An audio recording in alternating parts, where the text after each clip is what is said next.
So আমি যদি আমার ফিগারটাই না দেখাতে পারি তাহলে তো এটা কেমন না, এত কষ্ট করে লাভ কি। জনপ্রিয় তারকাদের অংশগ্রহণে গত 5 মে সেলিব্রিটি চ্যাম্পিয়ন্স ট্রফি 2025-এর উদ্বোধন করা হয়। টি20 ফরম্যাটে আয়োজিত 5 দিনব্যাপী এই টুর্নামেন্টে অংশ নেয় 4টি দল।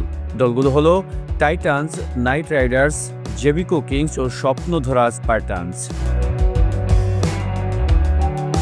দর্শকদের বিনোদন দেওয়ার পাশাপাশি নিজেদের প্রতিভা এবং পারস্পরিক সম্পর্ক আরও শক্তিশালী করার লক্ষ্যে মূলত সেলিব্রিটি চ্যাম্পিয়ন্স ট্রফির আয়োজন করা হয়। তবে এবারের আসরে ক্রিকেট খেলা অপেক্ষা অশ্লীলতায় বেশি ধরা পড়ে দর্শকদের চোখে। তারকাদের অশ্লীল অঙ্গভঙ্গি এবং পোশাক নিয়ে নেট দুনিয়ায় শুরু হয় আলোচনা ও সমালোচনা। এবার অশ্লীলতা ছড়ানোর অভিযোগে 9 জনের নামে লিগ্যাল নোটিশ পাঠানো হয়েছে। নোটিশের তালিকার প্রথমেই উঠে এসেছে ডিরেক্টর প্রবীর রায় চৌধুরীর নাম।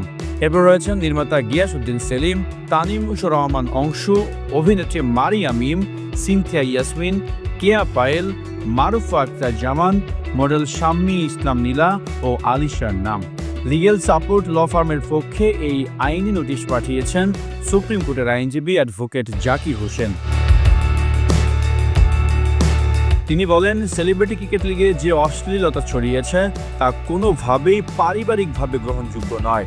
ক্রিকেট একটি সম্মানজনক খেলা, অথচ এই টুর্নামেন্টে কিছু নারী খেলোয়াড় এমন পোশাক ও আচরণে অংশ নিয়েছেন যা অশালীন ও দৃষ্টিকটু। এটি সরাসরি ক্রিকেটের ইজ্জত নষ্ট করেছে। অ্যাডভোকেট জাকির হোসেন আরও বলেন, আমরা 9 জন সেলিব্রিটির কাছে আইনি নোটিশ পাঠিয়েছি। কেন তারা ক্রিকেটের নামে এমন অশ্লীলতা ছড়িয়েছেন তার জবাব 15 দিনের মধ্যে দিতে হবে। ব্যর্থ হলে আমরা তাদের বিরুদ্ধে আইনানুগ ব্যবস্থা গ্রহণ করব। একে আজাদ, রেভলিউশন 24, ঢাকা।